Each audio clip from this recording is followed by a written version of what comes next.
Apareceu para vocês, não? Não. A gravação foi iniciada, apareceu. Sim, pronto. Vamos lá. Então, nós vamos dar início à defesa pública da dissertação de mestrado profissional de Thalita da Cruz Coelho, possibilidades de ações colaborativas entre professores e coordenador pedagógico no projeto de formação de uma escola da Rede Municipal de São Paulo. Esta banca está composta pelos professores Alexandro dos Santos e Laurinda Ramalho de Almeida, e eu tenho muito prazer em receber a ambos e dizer que temos, Thalita e eu, muito prazer em receber as contribuições que, com certeza, vocês trarão à nossa experiência de hoje. Para quem não conhece os rituais, nós vamos ouvir uma apresentação da Thalita, que vai tentar desenvolver em 25 a 30 minutos, e, em seguida, nós vamos dar a palavra ao professor Alexandro, que terá meia hora para sua arguição e, no máximo, meia hora de respostas da Thalita. E, em seguida, a arguição da professora Laurinda, que também terá a sua meia hora, e terá também respostas da Thalita até 30 minutos. Então, muito obrigada a vocês. Thalita, bom trabalho, e eu passo a palavra a você, e eu vou ser a chatinha do tempo hoje, tá? Tá bom. Vou estar controlando o seu tempo e o tempo dos colegas. Sem problemas. Obrigada. Boa tarde, eu estou muito, muito animada e feliz pela participação de vocês. Eu vou tentar apresentar um recorte da pesquisa, porque o tempo é uma dificuldade para mim e eu vou tentar vencer ele hoje, né? Então, começando do começo, o que me trouxe a PUC, né? Eu sou professora da rede municipal desde 2015, e eu sempre participei dos horários de coletivos de formação dentro da escola, também nas formações fornecidas pela SME, pelas DREs, pelas entidades sindicais, e aí eu tinha algumas hipóteses do que acontecia nesses momentos de formação. Eu ficava pensando se era um não pertencimento do grupo, se era um não desinteresse, se era um desinteresse, se era uma necessidade de fala muito grande que levava esse espaço para um momento de terapia, de desabafo. E isso me inquietava, assim, sobre a participação dos professores nesses espaços de formação, porque na mesma medida que eu via isso nesses horários de estudo, eu vi uma participação efetiva em outros espaços da escola, né? Assim que eu entrei no serviço público, eu vi a potência do educador público, né, nos órgãos colegiados, no conselho de escola, na PM, no envolvimento com os movimentos grevistas, no debate com as famílias, né?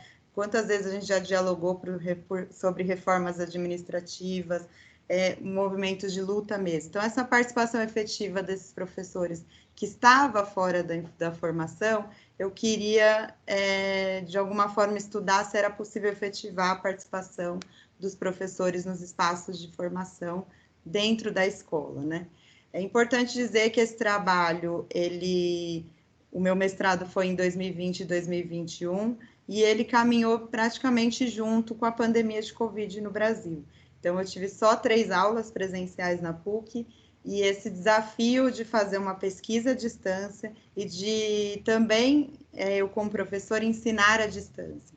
Então, a realidade da escola mudou muito, a gente teve que se adaptar, a gente passou por um ensino remoto, depois por um ensino híbrido, algumas instruções normativas foram implementadas sobre o funcionamento das unidades escolares, e uma das coisas das instruções foi a suspensão do PEA, que era o que eu tinha interesse de estudar quando entrei na PUC.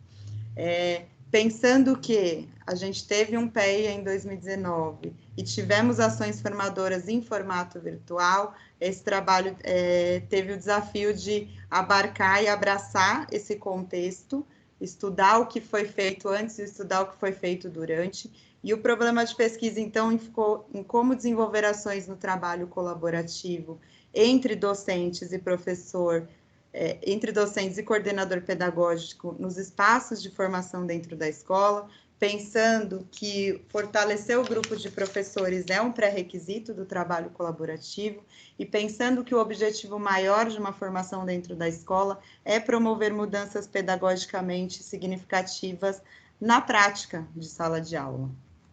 O objetivo geral, então, dessa pesquisa foi analisar as percepções e limites e possibilidades do engajamento dos professores nos processos formativos a partir da perspectiva do coordenador e dos professores de uma escola municipal.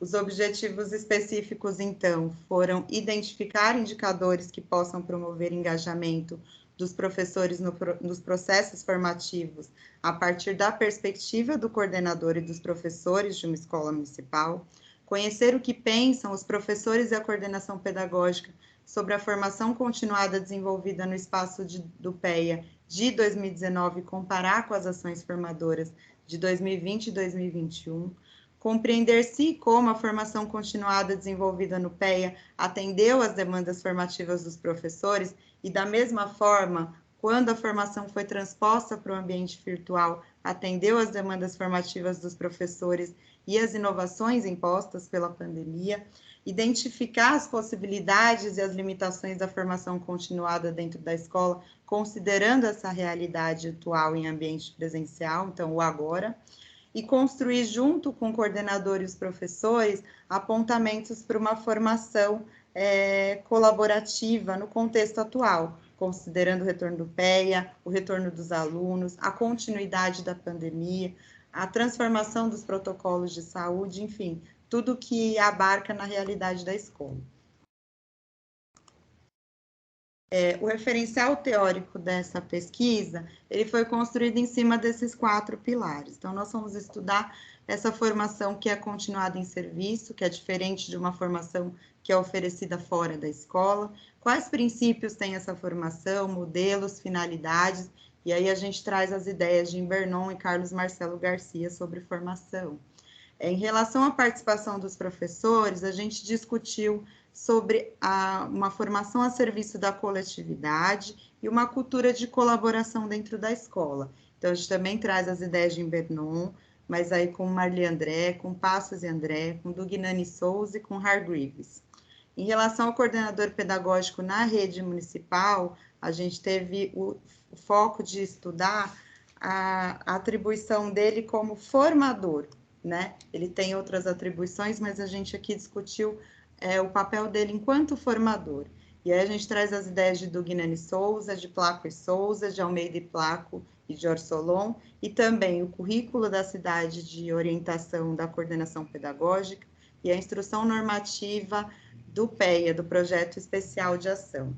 E, por fim, essa formação dentro da escola, para quê? Para uma qualidade da educação que entende a satisfação das pessoas, dos participantes num processo de ensino, para mudanças na prática educativa, mudanças nas crenças, nas atitudes, nos valores desses profissionais, para ações que são tomadas coletivamente e para inovações que a gente incorpora na nossa prática da escola. Essa foi uma pesquisa de abordagem qualitativa, e aí eu destaco nesse estudo 2 características principais.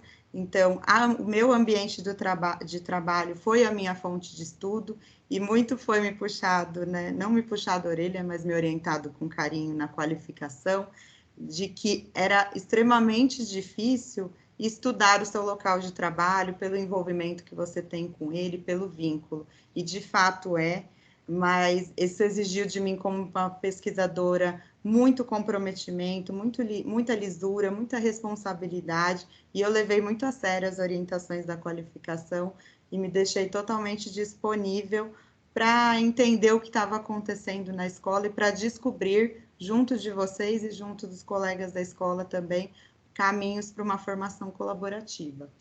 Também tinha uma ideia muito, eu tinha sempre esse desejo pessoal, e isso tentei colocar nesse estudo, que é a importância de trazer a perspectiva dos participantes no cerne da análise.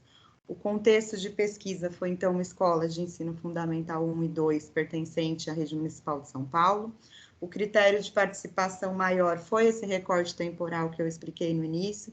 Então, professores atuantes na escola, professores participantes da jornada de formação dos anos 2019, 2020 e 2021. E, a partir desse critério, o aceite de estar junto nessa pesquisa. Então, nós tivemos 6 participantes, 5 professores e uma coordenadora pedagógica. A produção de dados, ela se deu em 3 tempos, né? Então, primeiro, a leitura dos registros da escola. Então, fizemos a análise dos documentos do PPP atual da escola, né, o Projeto Político-Pedagógico, com os projetos de formação que são enviados para supervisão, então, dos anos de 2019, 2020, os registros de 2021, e a legislação sobre a formação continuada, então, a instrução normativa que coloca a suspensão dessas atividades, e também outros documentos orientadores que são da rede, igual eu falei, o currículo e a própria instrução normativa do PEA. Com a coordenadora pedagógica, nós realizamos uma entrevista semi-estruturada, que ela tem um caráter mais aberto, um caráter de diálogo, ele é um instrumento de pesquisa que permite que a gente sonde além das respostas. Então, tinha um roteiro prévio de perguntas para essa entrevista, mas mesmo na hora, no momento do diálogo, houve a necessidade de fazer perguntas diferentes, enfim. Esse é um instrumento que exige, né, que a gente esteja bem aberto para o diálogo, exige a participação do outro, exige a clareza nos objetivos do trabalho, enfim, e aí foi um momento bem gratificante. Já com o grupo de professores, a gente utilizou outra metodologia, que foi o grupo de discussão. E a ideia do grupo de discussão é justamente propiciar uma situação coletiva onde eles juntos vão discutir sobre algum tema, né? Sobre, no nosso caso, a formação dentro da escola. Então, é na comparação desses discursos, na validação e nas contradições, que a gente vai entender o que está acontecendo naquele espaço, o que eles pensam, qual a percepção deles, como pedia o objetivo. A análise de dados, ela se deu de 2 formas, então.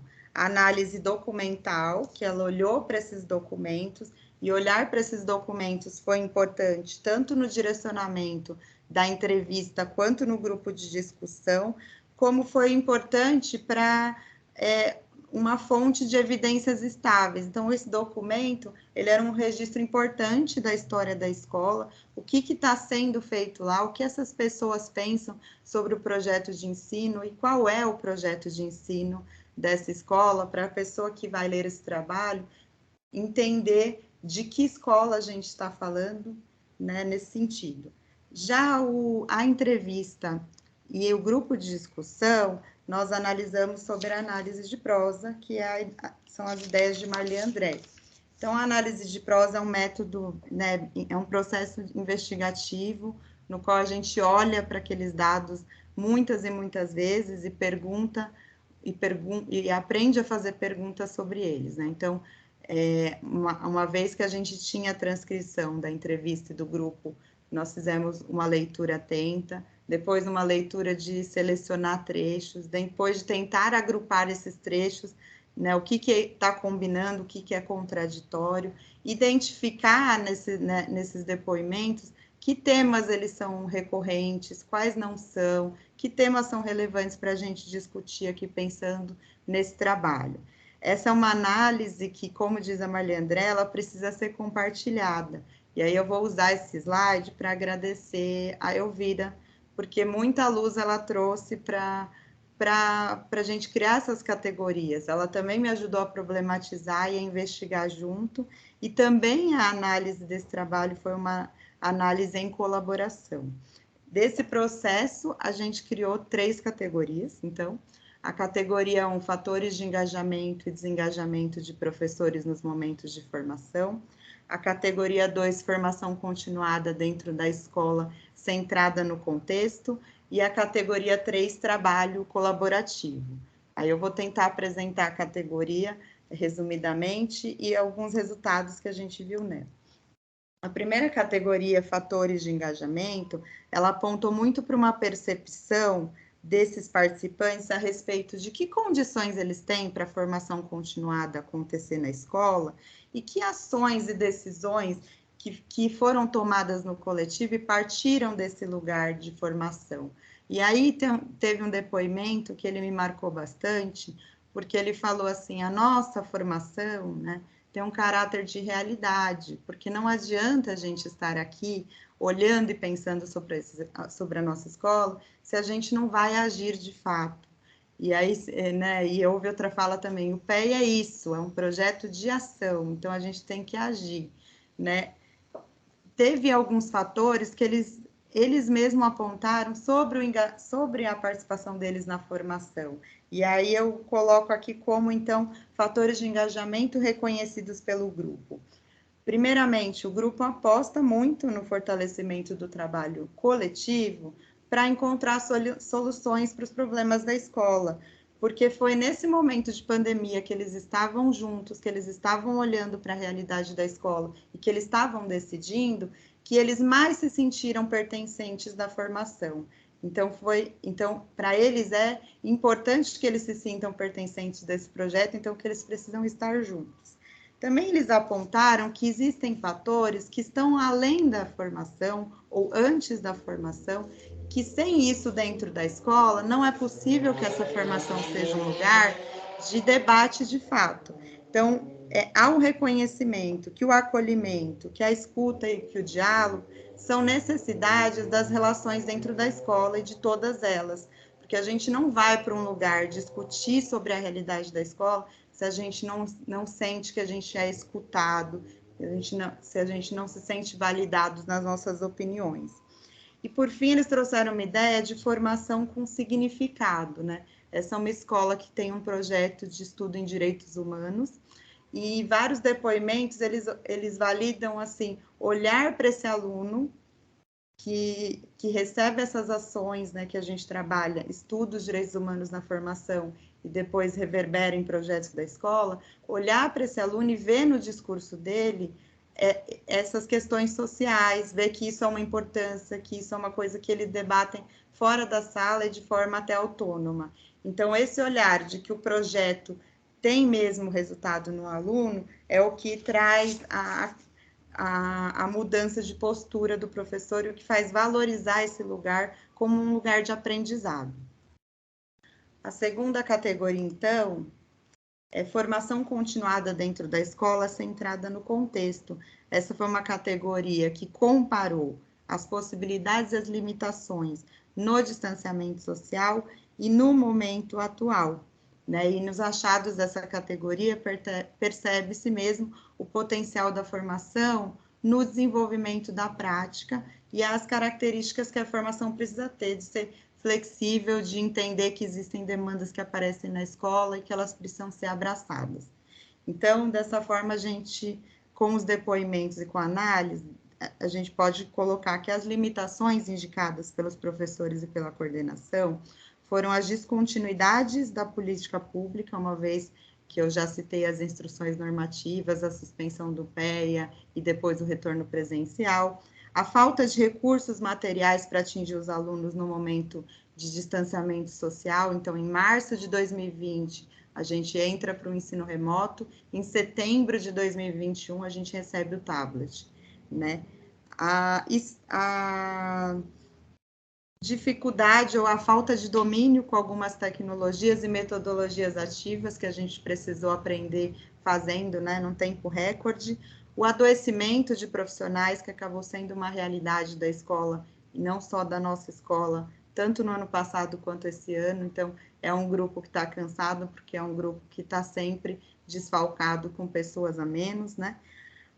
A exploração da tecnologia mesmo, o domínio, né, que eu já citei, a falta de motivação desses alunos com atividades que antes da pandemia eram tão atraentes e hoje já não são mais, e a gente tem que descobrir o porquê e recalcular a rota, e as demandas emocionais e sociais que estão explodindo na escola, não porque elas não existissem antes, mas porque a pandemia deixou isso muito mais em destaque.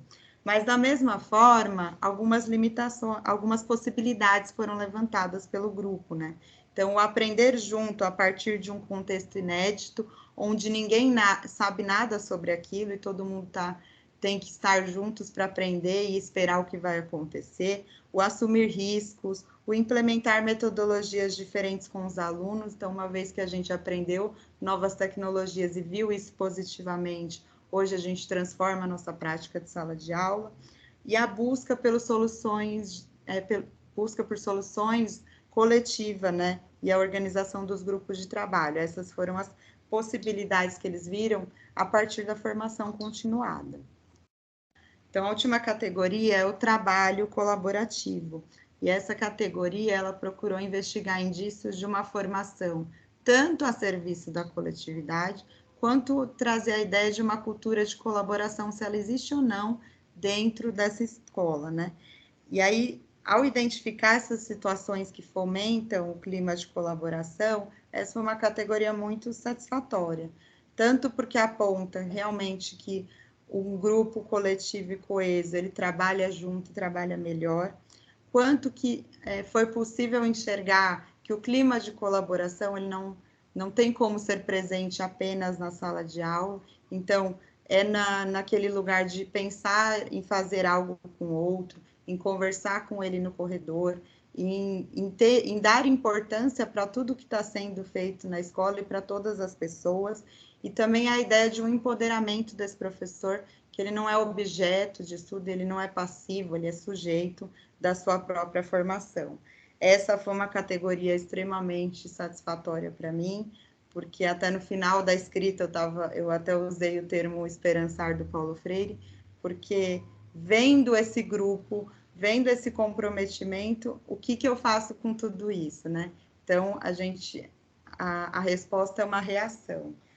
As considerações finais desse trabalho, elas se concentraram os esforços, então, para unir os depoimentos dos participantes, unir o referencial teórico e tentar elaborar um desenho de um projeto de formação, então, que tenha como objetivo gerar engajamento e participação dos professores em seu momento de estudo e que possa contribuir com a reflexão de um trabalho coletivo e colaborativo ao mesmo tempo. Claro que isso não é um projeto que você vai pegar e vai colocar isso dentro da escola amanhã, porque ele está pronto, mas ele traz ideias muito importantes que a gente não pode perder de vista sobre uma formação colaborativa. Então, princípios, condições necessárias, objetivos, conteúdos, metodologia e avaliação. Então, princípios. É preciso pensar, então, que essa formação precisa levar em consideração se tem esse grupo, a experiência dele como um ponto de partida. O que é significativo, então, para o participante, que igual eu vi lá na minha análise, que faz ele acreditar que esse momento de formação é tão bom que vai chegar na sala de aula dele, né? Que faz ele acreditar nesse processo. Que os objetivos, o propósito, a direção de onde se quer chegar seja construído coletivamente para que todo mundo assuma esse compromisso junto e assuma decidir participar da formação, porque uma formação colaborativa também depende que essas pessoas escolham estar lá e escolham participar ativamente, né? Em relação à condição, a formação em si, então, não é o único elemento responsável pelo sucesso ou não da prática pedagógica. Existe esse clima organizacional que eu falei, que pede acolhimento, cuidado, escuta. Existe o exercício dessa coletividade na escola, na tomada de decisões sobre as ações educativas de forma junta. Existe a disponibilidade do aprender em grupo e existe a organização das atividades e do tempo desse espaço de formação, porque é essa preocupação com o tempo, com o que está oferecido lá, com o conteúdo da formação, que deixa aceso esse compromisso desses participantes desse projeto de estar lá, né, efetivamente. Então, o tempo e a qualidade dele faz com que não se perca de vista os objetivos desse processo. Na escuta, né, dos depoimentos com os participantes, muitos conteúdos foram citados, e eu cito aqui também, né, problemas enfrentados na escola, realidade da escola e do entorno, comportamento apresentados pelos alunos, as ações educativas, as necessidades sentidas pelo grupo de formação. E eu, citando isso, eu quero dizer que o conteúdo da formação na escola, ele precisa emergir do contexto da escola, da realidade da escola. Ele vai trazer as necessidades administrativas, eu preciso falar sobre alfabetização agora, mas ele não vai abrir mão de compreender aquela realidade, de traduzir o currículo ou o que é necessário aprender para aquele meu grupo, né? Os conteúdos, então, eles possibilitam diversas metodologias. E aí a gente discute um pouco no trabalho, então, em usar a memória, em usar o saber docente, em usar a subjetividade ao favor, né, dessas metodologias. E aí a gente sugere aqui, né, o uso de autobiografias, diários de bordo, narrativas orais escritas, leituras, sínteses e devolutivas da formação. Então, recursos que potencializam as aprendizagens e constroem significados com esse grupo, né? Em relação ao professor reflexivo, um professor sujeito da sua formação, ele é um professor pesquisador da sua prática. Mas a gente sabe, ainda mais a gente está na universidade, que a pesquisa, ela exige estudo, ela exige instrumentalização. Então, talvez esse espaço está sendo utilizado para elaborar instrumentos de pesquisa com os professores, né? Vamos elaborar um roteiro para estudar o nosso planejamento, um roteiro de observação sobre a prática de sala de aula, uma pesquisa das ações que a gente tem feito com as famílias, com os pais, estudos de caso do aluno, um grupo de discussão para debater determinado tema que é pertinente na escola. Então, aprender a elaborar e aplicar esses instrumentos, a experimentar, a levantar e a trocar os achados, as descobertas juntos, tudo isso favorece uma análise compartilhada das práticas da escola. E, por fim, uma avaliação, então, que está preocupada com todo esse processo e que está preocupada em dar voz aos participantes. Então, por meio de relatos, por meio de autoavaliação, por meio de escuta mesmo, mas vamos rever o que a gente percorreu até agora e reconhecer quais foram as nossas conquistas, quais foram as nossas lacunas, quais foram os nossos acertos e erros, e reconduzir esse processo de formação sempre a serviço da escola e a serviço desse grupo. Esse projeto de formação, ele me deixou, assim, bem animada, no sentido de entender como participar da formação ativamente, e participar da formação ativamente reconhecer isso da escola e estar disponível para construir os objetivos, para participar das metodologias, para estar lá não só de corpo presente. Esse foi um trabalho que me deixou extremamente feliz, que me deixou com esperança, e é por isso que eu trago essa frase do Paulo Freire para encerrar minha fala. É preciso ter esperança, mas ter esperança do verbo esperançar, porque tem gente que tem esperança do verbo esperar, e esperança do verbo esperar não é esperança, é espera. Esperançar é se levantar, esperançar é ir atrás, esperançar é construir, esperançar é não desistir, esperançar é levar adiante, esperançar é juntar-se com os outros para fazer de outro modo. E eu trago essa fala hoje, porque hoje não é só a minha defesa de mestrado. Hoje é o dia do servidor público, numa véspera de uma eleição estadual e federal muito importante para todos os brasileiros, mas para a educação também. E eu venho aqui com essa oportunidade de compartilhar uma educação pública com E maiúsculo, da qual eu tenho o maior orgulho. E eu trago essa ideia também de que esse é um trabalho que está preocupado com a democracia, ele está preocupado com o respeito, com o diálogo, com o compartilhamento de decisões, com a transparência das coisas. Então, nesse sentido, eu convido as pessoas que estão aqui, não para olhar só para o meu trabalho, mas para olhar para a nossa tarefa dentro da escola, em relação à democracia, que é aprender a problematizar, investigar, a propor soluções para a realidade que a gente encontra no dia a dia. Foi Paulo Freire que ensinou que homens e mulheres precisam ser capazes de solucionar problemas sociais da sua vida. E isso só é possível numa participação que é efetiva e numa participação que é livre da vida democrática. A educação e a democracia, elas são indissociáveis, e não é para a gente ficar preocupado com isso, é para a gente entender que o nosso trabalho dentro da escola é de luta, e o mestrado, então, ele me trouxe esse empoderamento para falar sobre isso, mas ele também me ensinou, até pela professora Vera e pela professora Laurinda, que a gente precisa olhar para a escola com afeto, não para encontrar o que está errado, mas para propor, transformar e melhorar esse dia a dia que a gente está trabalhando. Eu deixo aqui, então, a minha última fala com a frase do Belchior, agradecendo vocês por estar aqui e dizer que esse trabalho me fez sentir que amar e mudar as coisas me interessa mais. É isso, muito obrigada.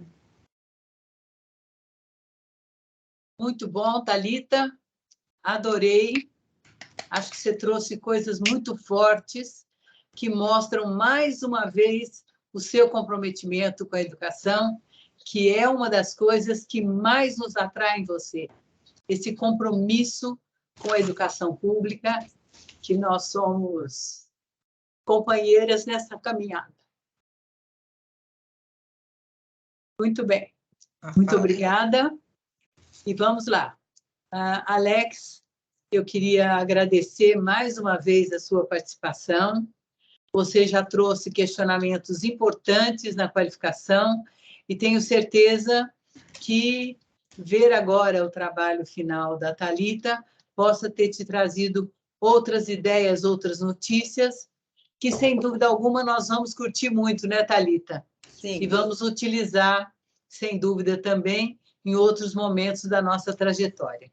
Muito obrigada, então. E, Alex, você tem até meia hora. Posso te avisar com 25 minutos? Pode sim, obrigada. Professora. Muito obrigado, viu? Muito obrigado pelo convite para voltar aqui, conversar agora no momento da banca de defesa, né? Essa é uma decisão que a orientadora e a orientanda tomam, vocês podiam ter me mandado embora na qualificação, mas já que vocês me convidaram para a defesa, estou entendendo que fez sentido a nossa conversa.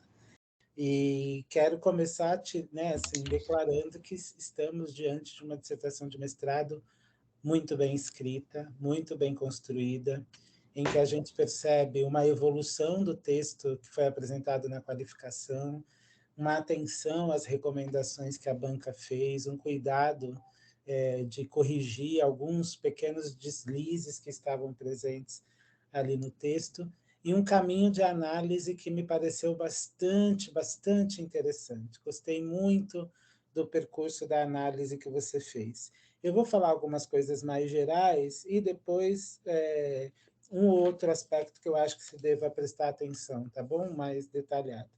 Quero começar dizendo da importância, da relevância do seu tema, porque nós precisamos lembrar que esse tempo de formação continuada na escola foi uma conquista muito difícil por parte dos profissionais da educação, né? Fruto de uma luta em defesa desse tempo de formação, desse tempo de reflexão no local de trabalho, com os colegas.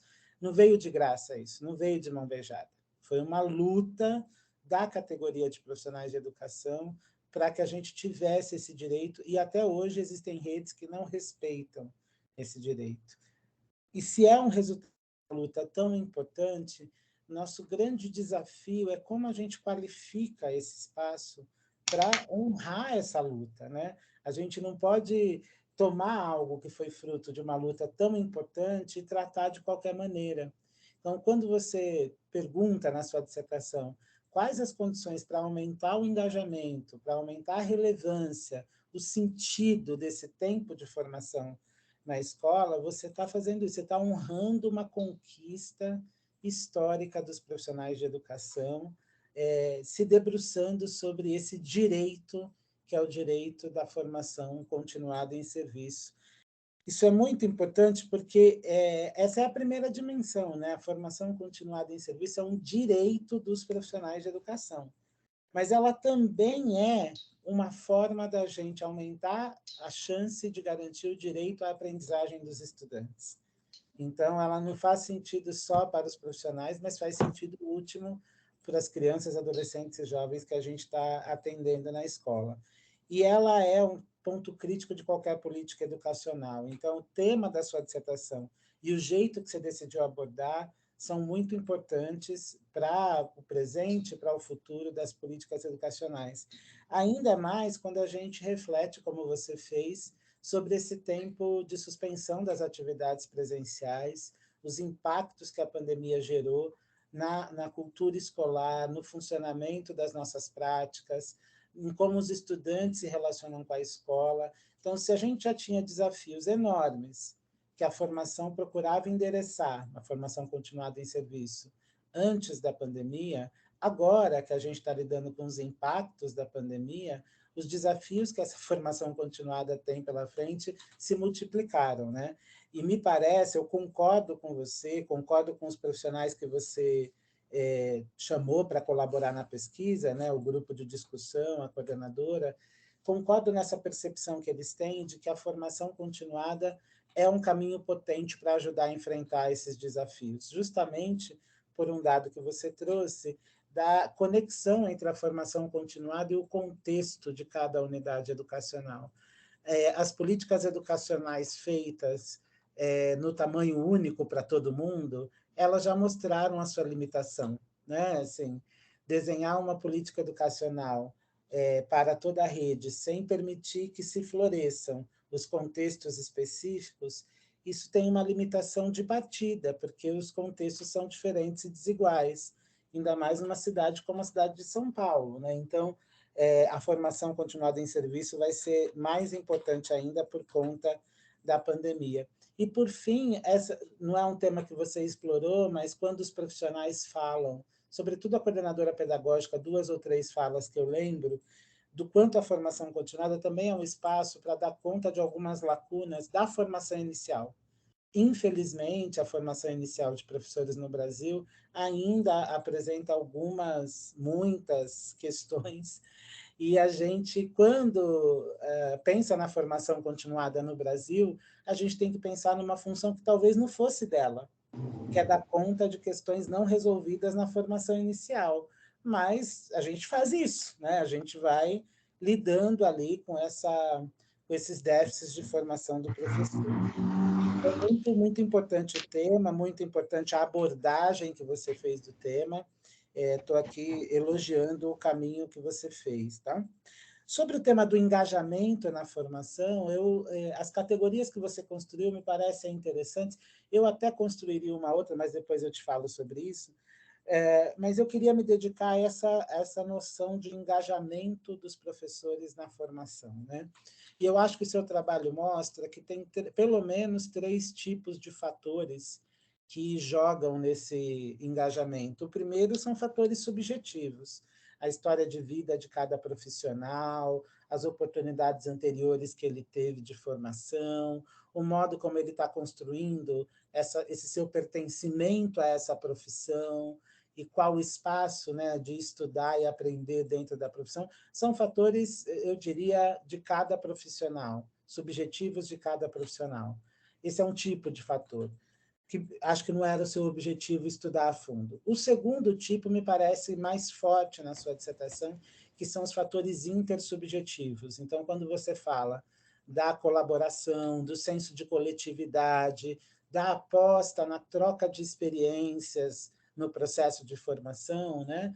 Me parece que isso revela a centralidade desse fator intersubjetivo na construção de uma boa política de formação continuada na escola, né? O lugar das relações intersubjetivas que passam por aspectos afetivos, relacionais, mas também cognitivos. Eu estou falando de relações intersubjetivas, inclusive do ponto de vista cognitivo mesmo, do que um outro sabe e o outro ainda não sabe, e na relação, na interação, esse saber fica compartilhado, fica de ambos, né? E, por fim, os fatores objetivos, e aí eu destaco 2, as condições de trabalho na escola. Eu acho que isso é um tema central, né? A qualidade da formação em serviço depende das condições de trabalho que estão dadas na escola, desde a infraestrutura física, qual é o lugar que essa formação acontece, que sala de encontro de formação é essa? Passando pelo tempo, né? Em que momento você fala na sua dissertação que o horário coletivo acontece ali entre o horário da manhã e o horário da tarde, né? No meio-dia e meia até a 1h30, e que às vezes o professor está comendo nesse horário, né? O tempo que ele tem para se alimentar, e é na mesma sala que a formação acontece, né? Então, esses aspectos da estrutura objetiva da escola e que interferem na qualidade da formação, às vezes, inclusive, impedindo que a formação aconteça, né? Algumas escolas que a gente visita, a sala dos professores dá de porta para o pátio, e quando está tendo intervalo, qualquer situação de formação que esteja acontecendo dentro da sala dos professores fica um pouco inviável para as conversas, enfim, até escolas que não têm sala de professor, não é o seu caso, né? Mas então, é esse lugar das condições objetivas, do ponto de vista físico, estrutural, e do ponto de vista da gestão do tempo dos professores e tempo desta coordenadora pedagógica, né? Qual é o tempo? Como é que essa coordenadora pedagógica faz a gestão do tempo dela para que a formação caiba nesse tempo? A nossa rede, no passado, tinha a figura do orientador educacional e do assistente pedagógico. O orientador educacional lidava com as questões mais de indisciplina, relação com as famílias, e o assistente pedagógico ficava focado na formação. Quando nós criamos o cargo de CP, a gente juntou essas duas coisas, e hoje o coordenador pedagógico ele dá conta desses dois grandes campos. É ele que lida com as questões de indisciplina, com o atendimento às famílias, e ele também tem que ser esse articulador da formação dos profissionais, de modo que a rotina desse coordenador pedagógico ela fica disputada, né? Ele não está ali só para fazer a formação. Às vezes, a formação é a parte mais tranquila do dia dele. Todo o resto é muito mais difícil. Então, é muito interessante que apareça na sua dissertação isso. Na minha interação possível com a secretaria, eu tenho falado, né, para o secretário, para o pessoal de COPED, de que a gente precisa repensar esse acúmulo de tarefas no coordenador pedagógico, se a gente quer mesmo que ele cumpra a função de articulador da formação e da implementação do projeto político-pedagógico. Ele precisa estar livre de algumas outras tarefas para que ele faça isso bem. E acho que a sua dissertação ajuda a gente a argumentar nesse sentido, né? Que esse coordenador pedagógico, para ele mediar processos coletivos e colaborativos de formação, ele precisa estar com a agenda um pouco mais desafogada, porque, assim, fazer a formação vertical é mais fácil. Chegar lá, me preparar para ler um texto e explicar, toma menos tempo do que eu pensar uma perspectiva colaborativa de formação, em que eu tenho que permitir que o grupo fale de suas experiências, eu tenho que pensar com o grupo caminhos reflexivos, eu tenho que buscar subsídios em outro lugar, né? Então, se a gente quer caminhar para um modelo mais colaborativo de formação, a jornada diária do coordenador pedagógico tem que ser menos atribulada, tem que ser menos emergencial, é tudo muito emergencial na coordenação pedagógica. Eu estou falando, imagina, na frente da professora Vera, professora Laurinda, estou me atrevendo aqui a falar do coordenador pedagógico, mas só para situar que é um tema que apareceu na sua dissertação e que eu acho que é muito relevante. E tem uma literatura que eu estou estudando mais recentemente, você não traz no seu trabalho, mas estou dizendo o quanto seu trabalho mexeu aqui com o que eu estou pensando. Uma literatura sobre liderança pedagógica, que tem sido discutida no Chile, tem sido discutida no Uruguai, no Canadá, também na Inglaterra, que é assim, a liderança como, não essa perspectiva gerencial da liderança, não é nada disso, mas a liderança como esse mobilizador e articulador de processos de colaboração, né? Então, a todo tempo, essa liderança está preocupada em como fazer o grupo avançar coletivamente, em como fazer o grupo se engajar num processo de melhoria contínua das suas práticas.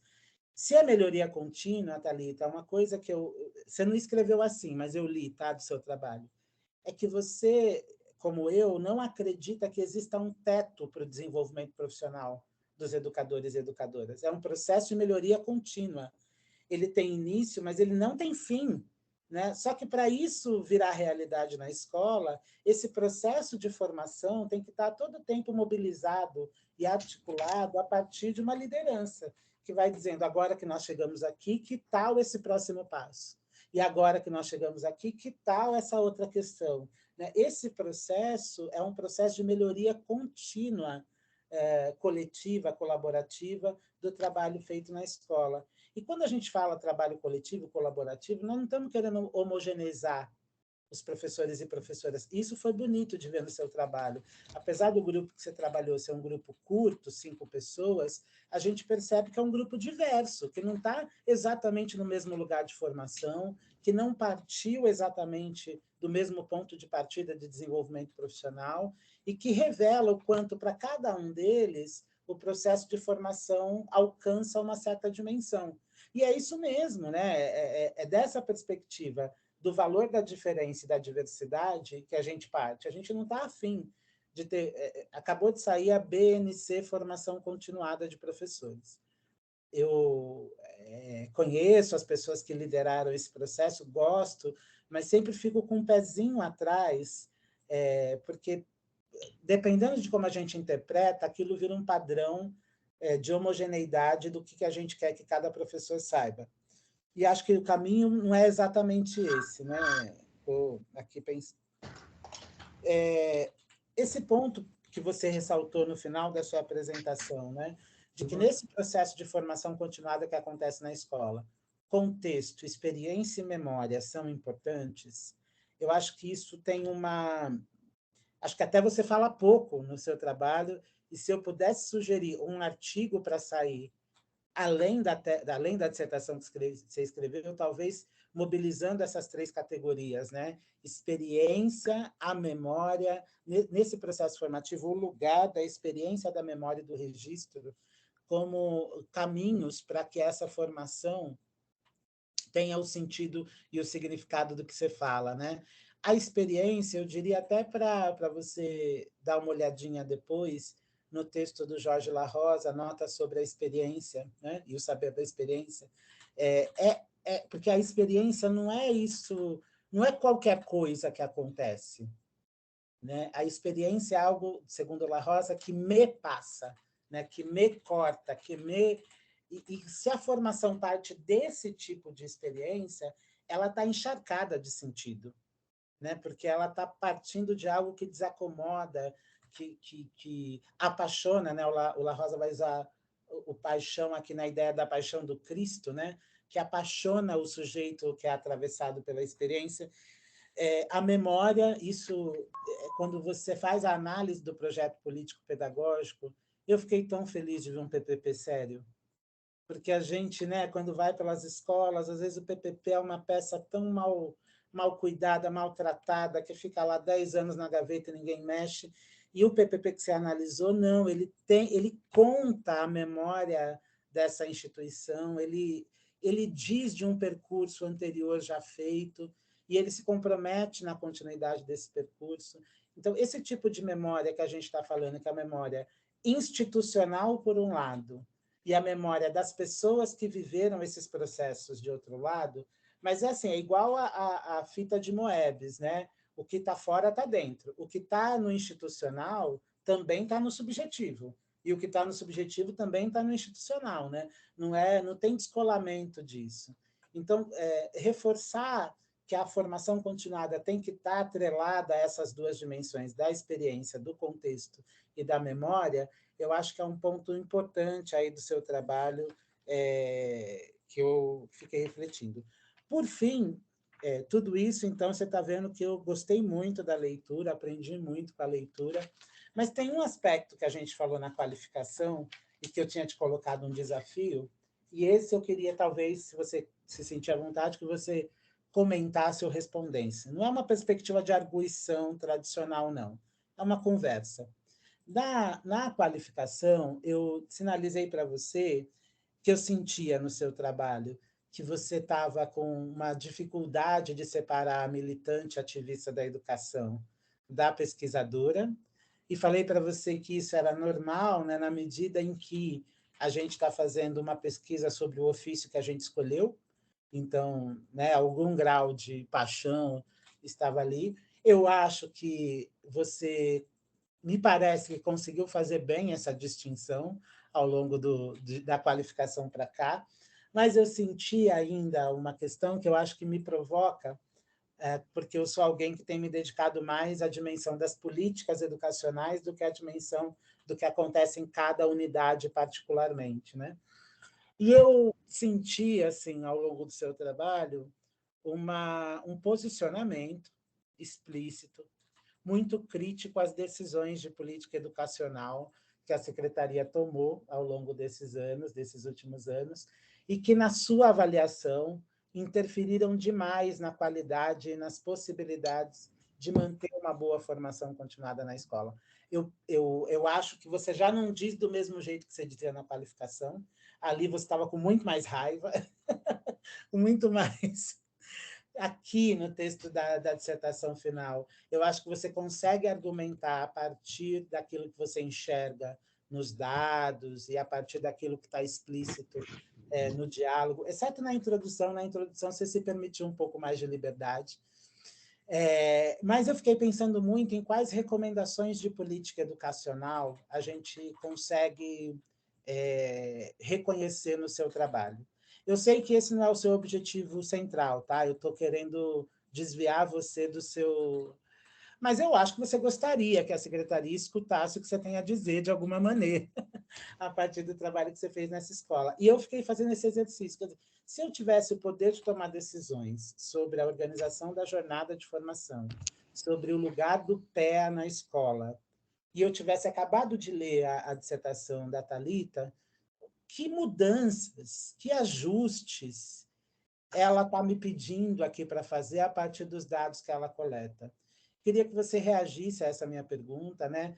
Thalita foi convidada amanhã pelo secretário Padula para contar para ele o que é essa dissertação aqui que ela acabou de fazer, e já que ela falou tanto desse raio desse pé, o que ela sugere, então, a partir do que ela enxergou aqui, para que o PEA seja um espaço reconhecido pelos profissionais como um espaço de mais engajamento, de mais potência, de mais realização. Quer dizer, que elementos da política educacional precisariam mudar para dar conta do que você enxergou aqui? Estou falando isso para você, Thalita, porque eu acho que nós tem uma dimensão de uma perversão ética em certa parcela da classe política. Caras que não estão afim de melhorar a mesma política educacional, caras que são do mal. Mas tem a grande parcela dos secretários de educação, das equipes de secretaria, está muito mais no registro de não saber exatamente o que fazer do que propriamente de querer prejudicar o funcionamento da escola. Eu quero acreditar nisso, quero ser uma pessoa esperançosa desse ponto de vista. E então é isso. Esse é um mestrado profissional, né, Thalita? Então ele tem um compromisso muito objetivo de tentar ajudar a resolver questões que se manifestam nos contextos educativos e recomendar, pelo menos, né, transformações na realidade que a gente está vendo. Então, a minha pergunta para você vai nesse sentido, de tudo que você localizou aí na análise, dos sentidos e significados atribuídos por esses profissionais para o processo de formação. Quais são aí 3 ou 4 recomendações para que o PEA faça mais sentido, para que a escola consiga se aproveitar melhor? Dizendo isso, eu já estou dizendo para você que eu não encontro problemas de análise no seu trabalho, não encontro problemas, desvios de interpretação. Eu acho que o seu trabalho reúne todas as condições para ser aprovado como um trabalho de mestrado com esse nome. Então, termino por aqui, professora Vera, se a Thalita puder comentar. Obrigada, Alex, pelo seu cuidado, pela sua leitura, Sim. até pela publicação que você fez no Face, né? Porque hoje a gente usa algumas linguagens, por exemplo, eu já cheguei a dizer sobre você que você é meu crush acadêmico. E aí, quando você colocou no Facebook, eu achei muito delicado mesmo nessa valorização da gente que está se preparando para falar sobre educação com mais, né, qualidade, com mais potência, né? Acho que, primeiramente, a GEIF, ela tem que ser para todos os profissionais, né? Não existe um sindicato ou um movimento de escola que não pense dessa forma, né? Quando a gente restringe quem pode participar, a gente já está dizendo que existe ali uma categorização desses profissionais. Então, a jornada básica docente é uma atuação, então, de importância na escola, e os professores em GEIF são de outra importância, né? Então, eu acho que a GEIF em si, ser universal, ela já é um caminho de trazer a efetivação desses professores. Poxa, todo mundo pode participar, não é?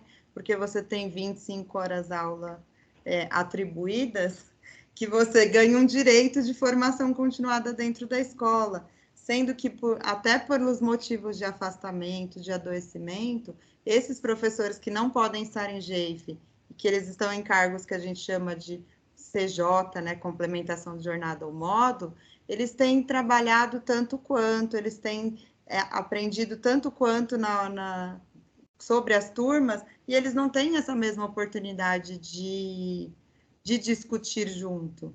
E existe um problema de comunicação nas escolas, e não é na única que eu trabalho, por eu ter a oportunidade de ter passado por outras, essa pessoa que não está em GEIF, ela fica aquém das decisões e das informações da escola. Ela não consegue fazer parte disso. Por mais que a gente tente reproduzir, é como se a gente fizesse uma fofoca mesmo. Olha, hoje a gente falou sobre isso.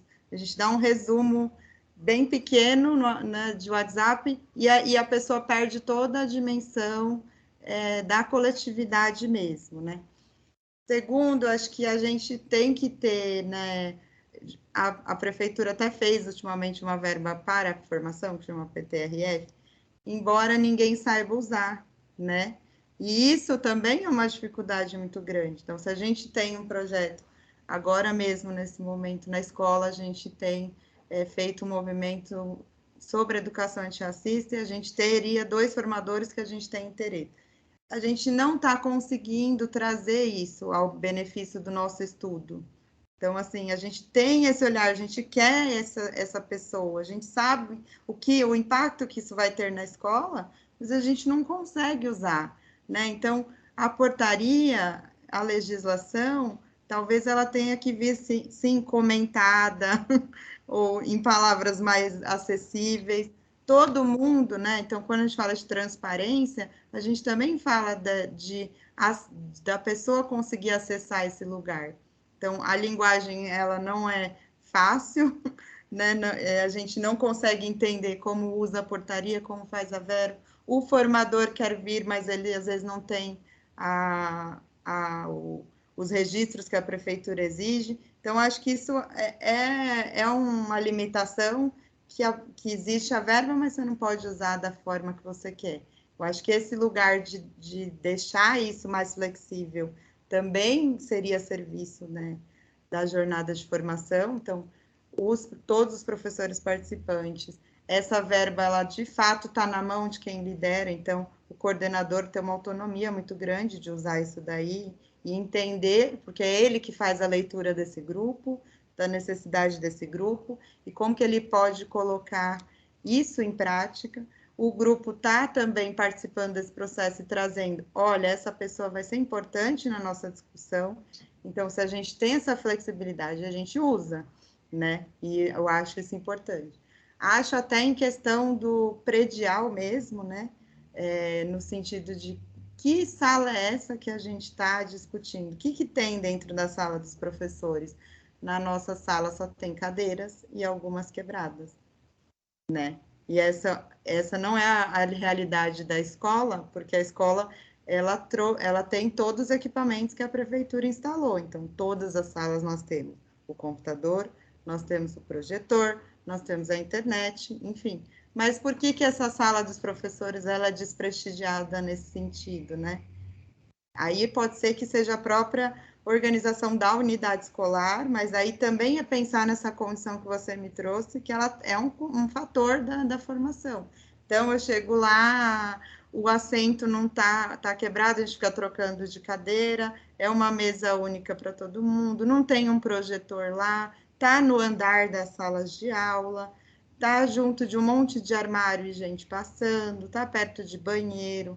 Então, esse lugar também, ele não foi pensado para receber esses professores. Ele foi a sala que sobrou dentro da escola para a gente, né? E nem isso a gente tem nesse lugar, né?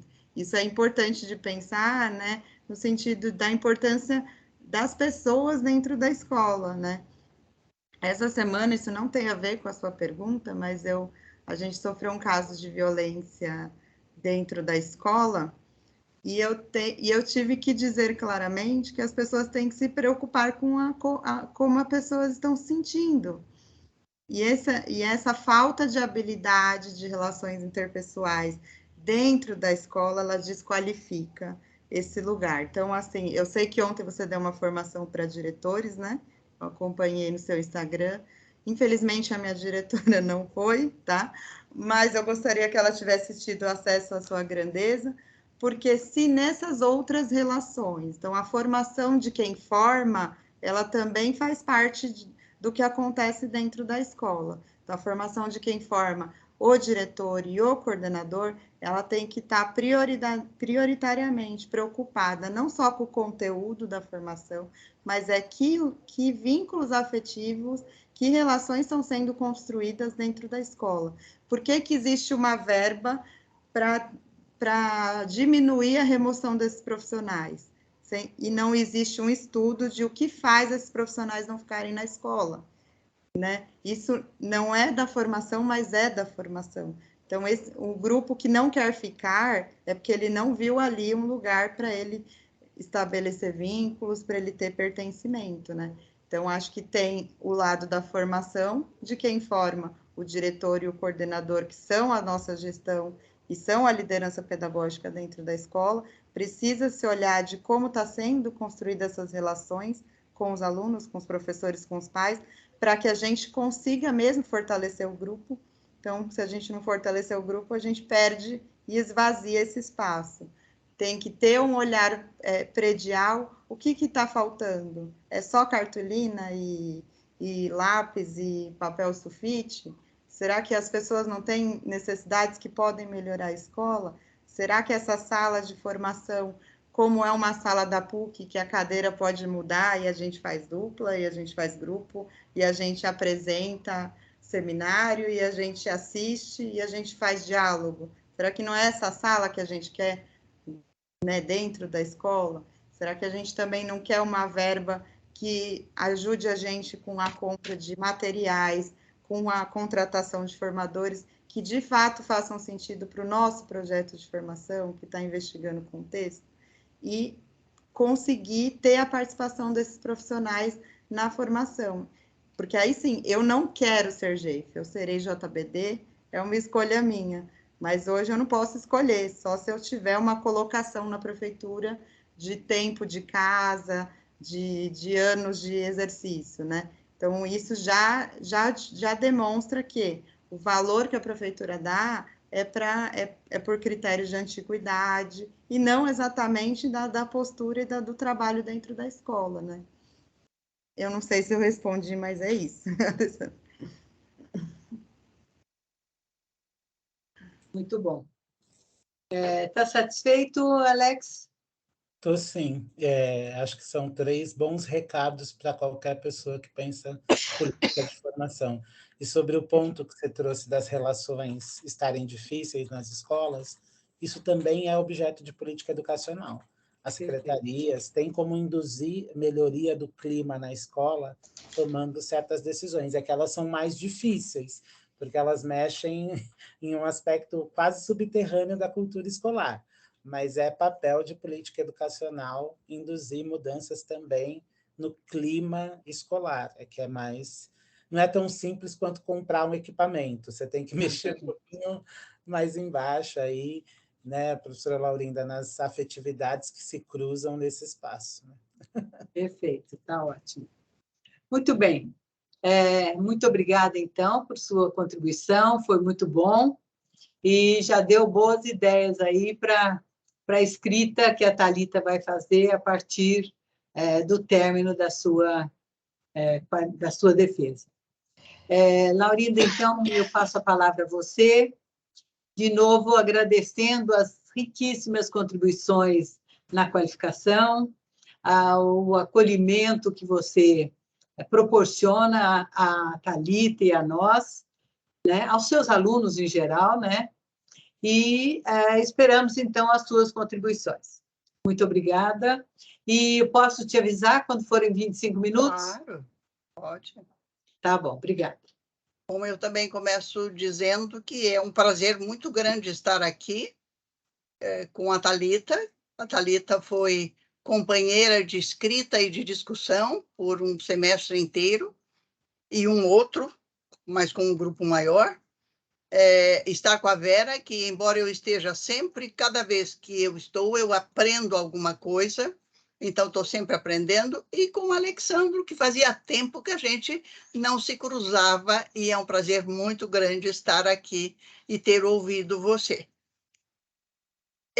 Sabe, Thalita, eu comecei a ler seu trabalho e a primeira coisa que me chamou a atenção, e daí, e porque se refere a mim, e evidentemente que a gente sempre é um pouco egoísta e se coloca, né, como centro de todas as coisas. Então, de repente, você diz assim que você me agradece pelas aulas, etc. Mas principalmente porque quando você apresentou um poema, eu chamei de pensadora. Então, de repente, estou eu aqui na frente da pensadora, e a primeira coisa que eu senti é que eu tive toda a razão de dizer que você é uma pensadora. O que você falou hoje, o jeito que você respondeu, o jeito que você fez o trabalho, não é de alguém que fez para dar conta de uma incumbência acadêmica. É alguém que fez a partir da razão e da emoção, que é o típico pensador. Mas eu fiquei pensando, quando eu disse que é em relação a mim, mais uma vez ficou claro para mim o valor das palavras. Eu não me lembrava de jeito nenhum que algum dia eu tivesse dito a você, chamado você de pensadora. Mas eu realmente, quando você pôs, eu disse, que coisa interessante, como algumas palavras ficam guardadas, como diz o Ítalo Calvino. Por que na teia furada de nossa memória algumas coisas ficam e outras não? Então, eu fiquei, mais uma vez, tendo a certeza de que as palavras têm valor. A sua palavra teve valor para mim, a ponto de eu te chamar de pensadora. Mas a minha palavra teve valor para você, a ponto de você colocar num tópico de agradecimento. Então, mais uma vez, senhora, dona pensadora, é um prazer estar aqui com você hoje.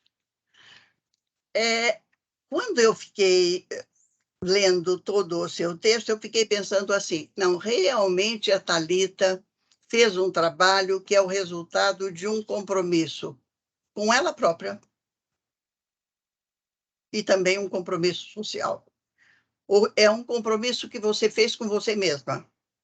Eu preciso falar de algumas coisas que estão me doendo, algumas coisas que me fazem sofrer. E bem na linha do que o Alex lembrou do La Roça. Experiência é aquilo que, não o que se passa, mas o que me passa, me toca, me faz sofrer. Você estava sofrendo com algumas coisas. Você precisava escrever sobre isso. E você teve a garantia de uma orientadora que é também extremamente perspicaz para deixar que você falasse do seu sofrimento em relação a alguns pontos da escola que você queria ver de uma forma diferente.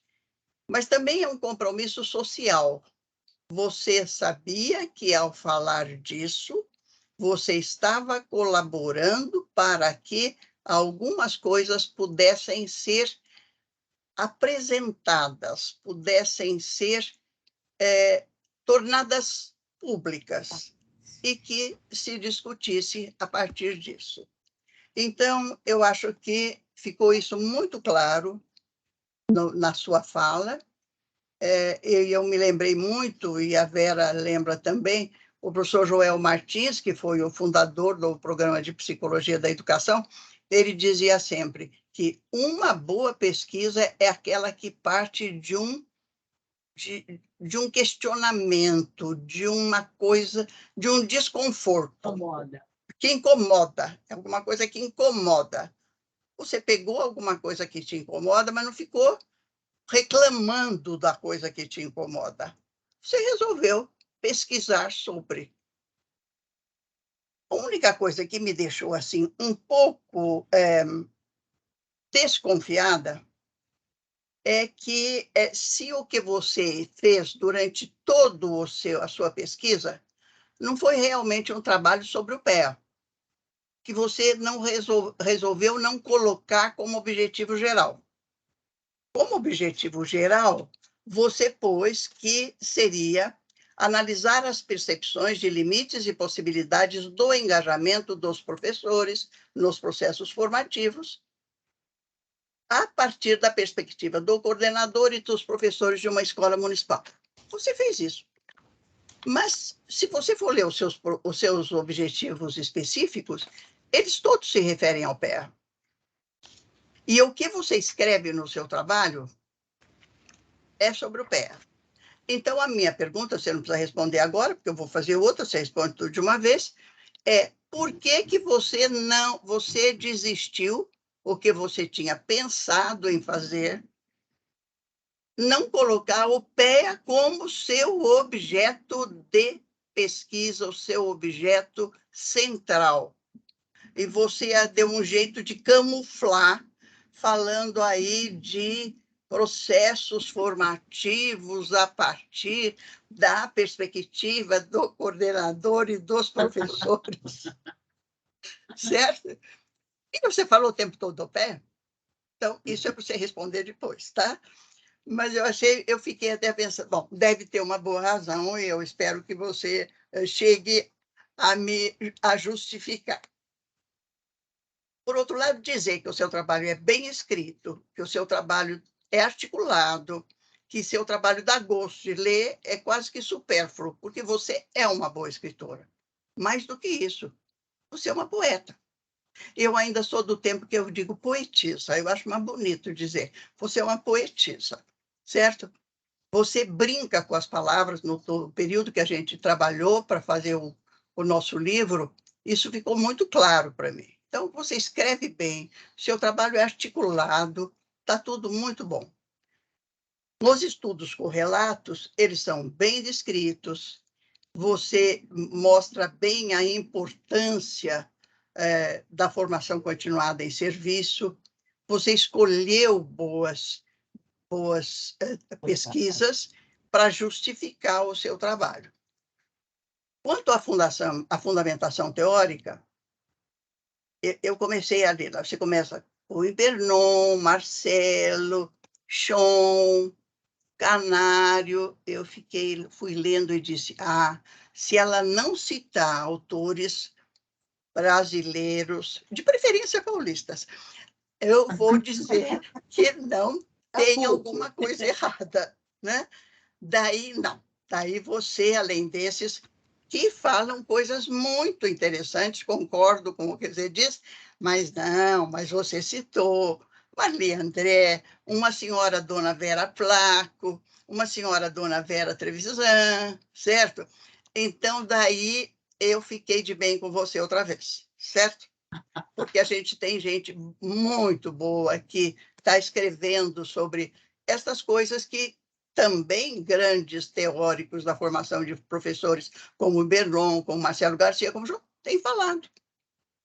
Pessoalmente, eu gosto deles todos, mas eu acho que a gente tem profissionais de muito boa qualidade que também precisam ser citados.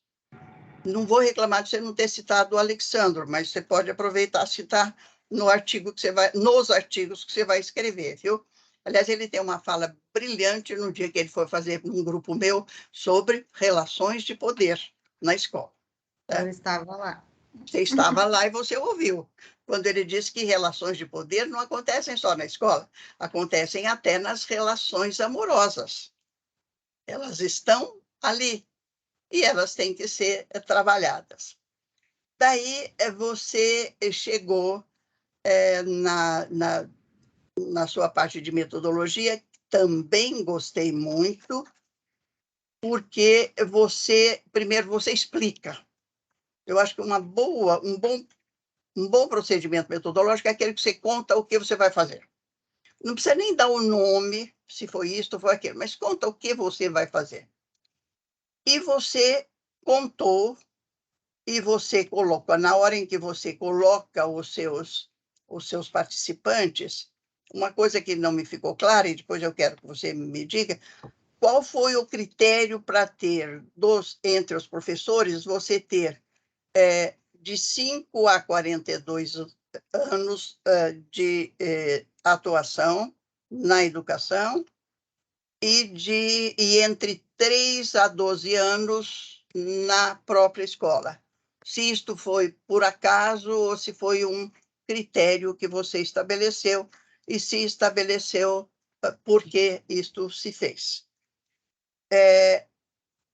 Eu também gostei muito da sua matriz de análise. Acho que ficou muito bem feita, deu para a gente ver exatamente de onde saíram as suas categorias, que é uma coisa que nem sempre aparece nos trabalhos, e daí você, de repente, vê categoria 1, categoria 2, e você pensa, mas de onde saiu essa categoria? Da sua matriz de análise, isso fica muito claro. Saíram dali, e por isso eu vou fazer uma discussão desses pontos. Daí, quando você fala, então chegamos nas categorias, né? Quando você começa a falar dos fatores, a primeira categoria sua, você fala numa palavra que você já colocou no objetivo geral, que é engajamento. No objetivo geral, você colocou que era analisar as percepções de limites e possibilidades do engajamento de professores. A primeira categoria sua é fatores de engajamento e desengajamento de professores nos momentos de formação. Eu entendi o que você discutiu, mas em nenhum momento você definiu o que você entende por engajamento, certo? Veja, você discutiu, por exemplo, formação continuada, isso você discutiu, citou autores, etc. Você discutiu, quando você falou de trabalho colaborativo, que é a sua categoria 3, você falou isso na sua parte teórica. Mas engajamento, a gente teve que pensar o que a gente quisesse. O que é engajamento? Certo? Veja, é uma ementazinha, um tipo de ementa. Quer dizer, estou considerando que engajamento não sei. Me lembrei, por exemplo, de um texto do Yves Clos, quando ele discute a questão, a função psicológica do trabalho. Não tem nada a ver com o seu, não sei, mas tem um momento que ele cita uma coisa que me ficou na cabeça, porque eu achei muito interessante. Ele diz assim, porque o professor que se sente pertencente à escola, ele ainda não falou em engajamento, mas veja, como já é uma deixa. É aquele professor que, quando você pergunta o que você vai fazer na escola, ele dá a resposta de um professor. O professor responde, não, eu não vim para dar aula, eu vim para fazer a escola. Eu não vim para dar aula, eu vim fazer a escola. Ou seja, é alguém que tem isto, é engajamento? Não sei, mas você teria que dizer o que é engajamento para eu entender por que você vai discutir fatores de engajamento. Veja, tenho nada contra o que você discutiu, só estou dando uma deixa para o próximo, para o artigo que você vai escrever com a Vera, talvez pudesse ser isto. Quais os fatores de engajamento na escola? Mas dizendo o que é engajamento. E o que leva um professor a se engajar ou se desengajar. Né? E daí, tem alguma coisa a ver também com pertencimento, é claro. Mas veja, tem uma opção de coisa que daí você vai definir. Mas eu me lembrei de um outro ponto quando você citou, quando você pega os seus participantes, que são bem diferentes. Então, eu fiquei pensando, é interessante. Eles são diferentes, são de diferentes componentes curriculares, diferente de atuação, mas eles dizem coisas que nos fazem inferir que eles se sentem pertencentes. Então, o que me faz, mesmo num grupo de diferentes, me sentir pertencente? Não é obrigação sua discutir isso, você não se propôs. Mas você me instigou a pensar nisso, certo? O que tem? Qual é o ponto em comum desses diferentes? E o que os pode levar a se sentir pertencente a este ou aquele grupo, certo? E eu acho que é exatamente na hora que você hoje respondeu ao Alexandre, dizendo, então, que a formação, uma boa formação é aquela que forma, que fortalece o grupo, que, de certa forma, burila o olhar, torna um olhar sensível. Tudo isso talvez passe por, eu digo talvez porque você não disse, e é você quem vai dizer, passe por isto que você está chamando de engajamento. Será que é eu me sentir pertencente? Isso me faz ficar engajado? Será que eu me senti que sou igual aos demais do grupo? Ou será que é eu me sendo diferente, percebo que os outros me olham com olhos de quem acolhe? Não sei. Mas se você discutir... Olha, no fundo, o que eu estou querendo é que vocês duas discutem essa questão aí do engajamento, certo? Para a gente usar posteriormente. Não é? Então, daí, uma outra coisa que eu queria comentar com você, e que é muito pequena, é que eu acho que não tem jeito, não é para você mexer em nada, mas então eu queria que você respondesse 3 coisas. Primeiro, por que você não colocou o PEA como seu objetivo principal? Né?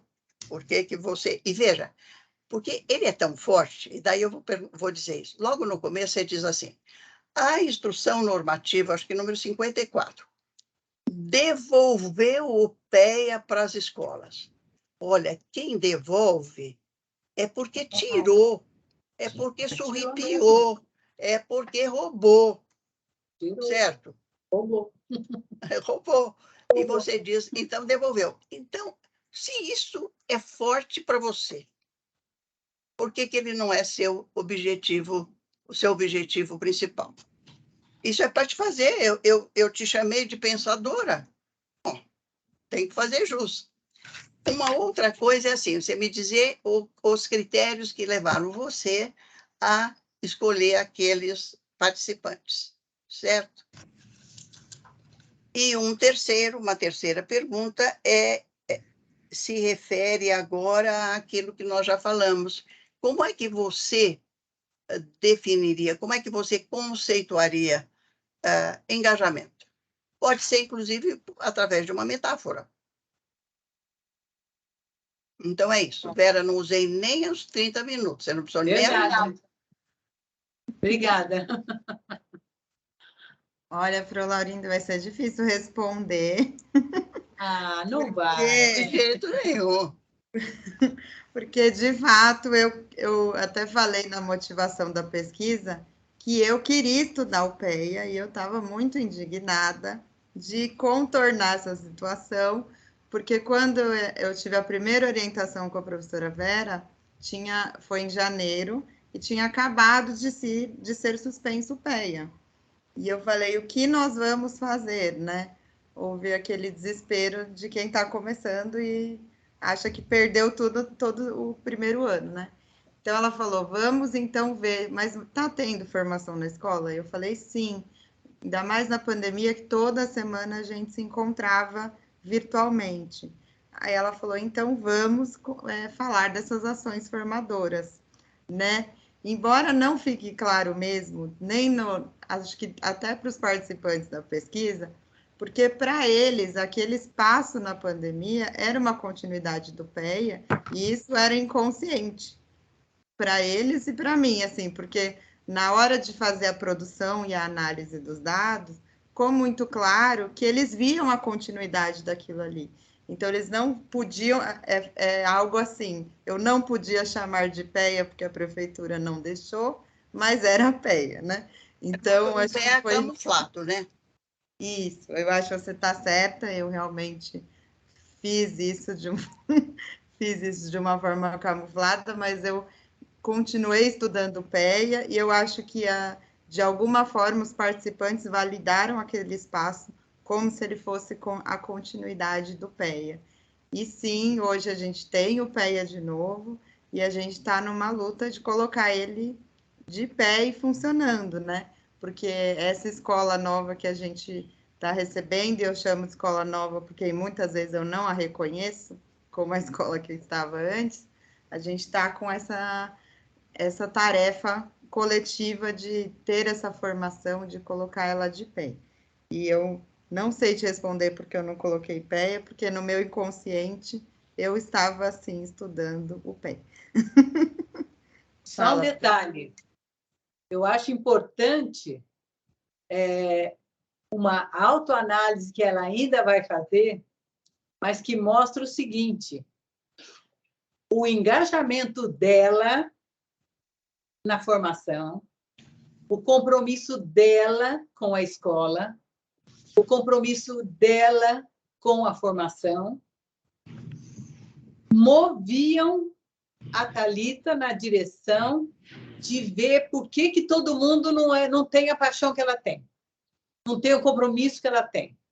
E eu, usando a expressão do Alex, que eu honestamente acho um aspecto muito interessante da Thalita, a militância dela quer a militância do outro, junto. Não a militância política, mas uma militância política educacional por uma formação melhor, por uma escola melhor, por uma aprendizagem melhor. Então, quando não deu certo trabalhar o chamado PEA, o engajamento era quase um caminho natural. Como é que faz para essa gente fazer trabalho colaborativo? Como é que faz para essa gente estar toda na direção de um compromisso com a escola, com a educação, estando em isolamento social ou não? Então, quando ela diz, eu não sei como é que talvez eu tenha realmente escolhido continuar no PEA de outro jeito, eu diria sim, porque o PEA foi o veículo de chamar todo mundo para trabalhar a mesma coisa, para chamar colaborativamente. Então, eu sinto assim muito forte isso na Thalita, sabe? E, nesse sentido, o PEA é importante, mas ele é um veículo. Ele não é em si. Por que se instalou e instaurou um PEA ligado a direitos humanos? É porque tinha gente, e ela, entre elas, comprometida com direitos humanos. Mas se fosse outro PEA, igualmente apaixonante, pode ter certeza que ela estava ali também. Uhum. Tá? Então, falta o engajamento. Você engajou-se o tempo todo. E como é que você encontrou o engajamento ou desengajamento dos seus participantes na pesquisa? Primeiro, o que eu entendo, né, por engajamento? Eu acho que eu entendo por engajamento uma disponibilidade de fazer mais do que eu quero, né, mais do que eu acho que é preciso. É chegar num espaço em grupo e entender que a necessidade hoje é do projeto do outro e não necessariamente a minha, é estar lá disponível de fato. Eu acho que eu escrevi essa palavra várias vezes, efetivo, né? Porque eu acredito que o efetivo é quando a gente está lá e a gente entende que a necessidade pode não ser a minha e a gente opera, né? E aí eu vejo isso na escola sendo construído ao longo do tempo. Quando eu entrei na prefeitura, era muito diferente da rede privada que eu trabalhava. E na rede privada, sim, né, pelo menos a experiência que eu tive, era muito mais isolado o trabalho, era muito mais nominal, era muito mais com a porta fechada. E aí, quando eu entrei na prefeitura, eu realmente me apaixonei pela GEIF e pelo PEA, porque uma das pessoas que sentou na mesa no meu primeiro dia de efetivo exercício está aqui assistindo, ela não vai lembrar disso, mas eu já cheguei e ela já estava debatendo a vida funcional na primeira reunião pedagógica da minha experiência, né? E eu falei, nossa, todo mundo aqui entende de escola, eu que não entendo, né? E foi muito natural eu me envolver com essas pessoas e eu querer estar nesses espaços e entender tanto.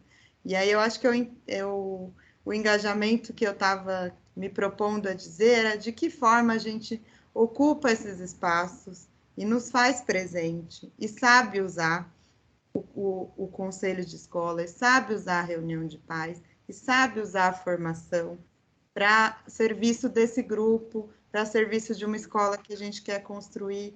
Não existe trabalho com pouco trabalho, nenhum trabalho é fácil, né? E esse estudo de direitos humanos, eu acho que ele dá muito norte, não só para mim, mas para os participantes da escola. O pertencimento é a esse projeto, na verdade, acho que nem é ao nome da escola, porque todos eles, quando falam, eles se remetem a isso e às ações que partiram disso. Então, eu reconheço o engajamento, esse pertencimento desse lugar, esse ocupar esse lugar, né, com a sua presença, esse usar esse espaço realmente para pensar na escola.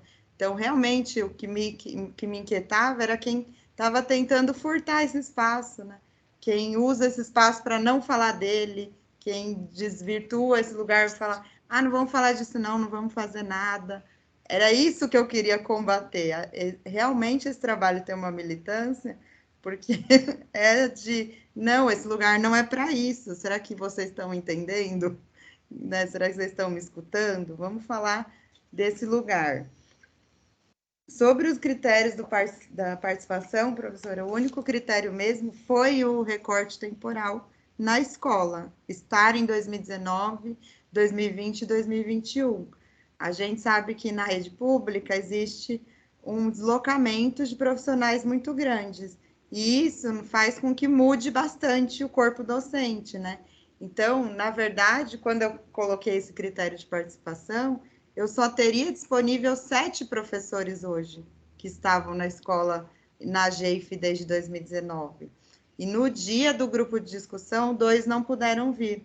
Então, acabou ficando esses 5 participantes e a coordenadora pedagógica que estava na escola desde aquele momento.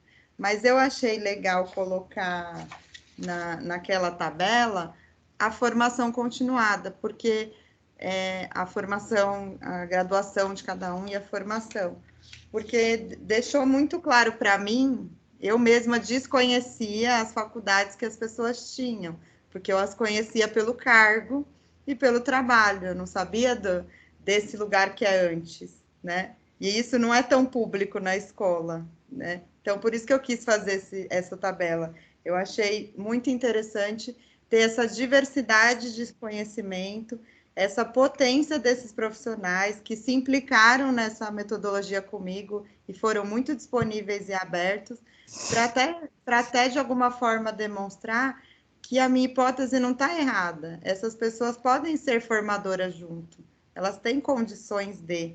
Olha a qualidade que são esses profissionais da educação que estão dentro da rede pública.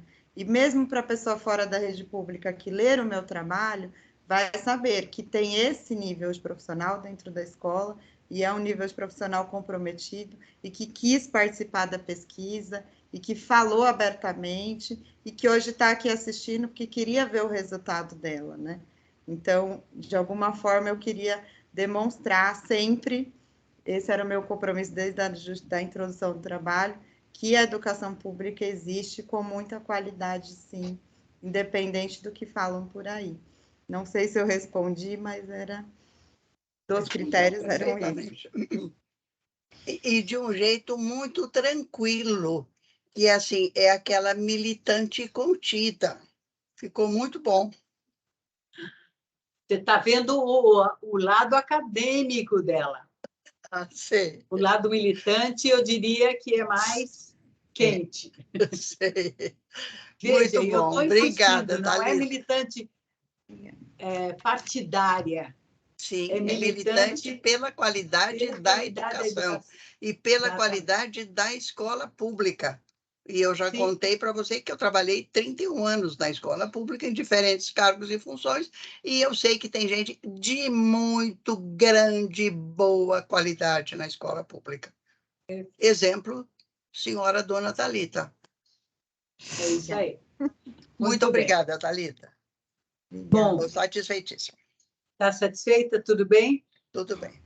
Então, tá bom. Então, eu queria agradecer mais uma vez a vocês dois, dizer a Thalita que a gente vai interromper a gravação nesse momento e nós vamos criar rapidamente uma outra sala, porque eu acho que é muita gente para sair e depois voltar.